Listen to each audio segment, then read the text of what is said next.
Welcome to Financial Regulation Courses. Today, we master the secondary market. This is where previously issued securities are traded among investors, governed by the landmark Securities Exchange Act of 1934. Unlike the primary market, where issuers raise capital, the secondary market facilitates the transfer of existing securities. This distinction is the bedrock of your SIE exam. The proceeds here flow directly to the selling investor, creating a vital ecosystem for liquidity and price discovery in the global financial markets.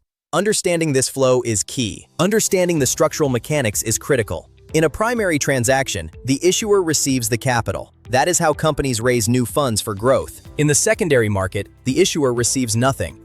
We categorize this trading into three distinct tiers based on where the transaction occurs. First, national securities exchanges like the NYSE and NASDAQ, which are registered under Section 6 of the Exchange Act. These are the most highly regulated venues. Second, alternative trading systems, or ATS, such as dark pools. These are electronic matching systems that operate outside the traditional exchange structure. Note the 5% volume threshold. Once an ATS hits 5% of daily NMS stock volume, fair access requirements under Rule 301 trigger. This is a common exam data point. Finally, the OTC market handles non-exchange listed equities and the vast majority of fixed income securities, ensuring every asset class has a trading venue. Operationally, the secondary market serves four essential functions.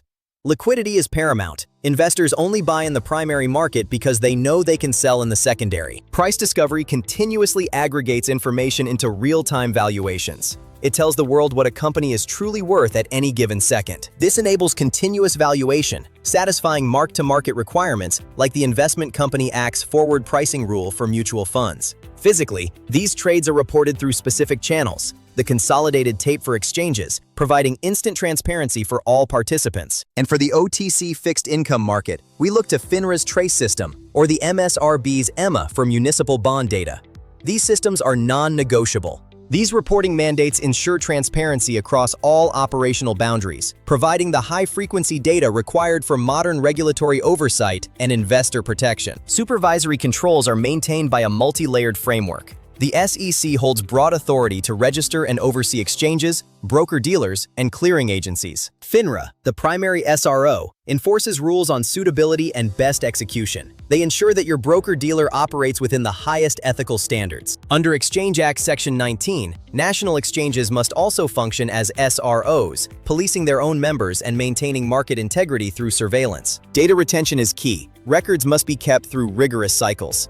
This audit trail is what allows regulators to reconstruct markets after significant events. Whether it's Regulation NMS governing market structure or Rule 10b-5 targeting fraud, these jurisdictional controls ensure the secondary market remains the world's most efficient venue. To wrap up, remember the destination of proceeds. In the secondary market, the seller gets paid, not the issuer. This is the most tested distinction. Focus on the 34 Act as your governing statute. Memorize the three tiers: exchanges, ATS, and OTC, and how they differ in regulation and access. And finally, the four functions: liquidity, price discovery, valuation, and capital formation support. Master these distinctions, and you'll have a significant competitive advantage on your exam.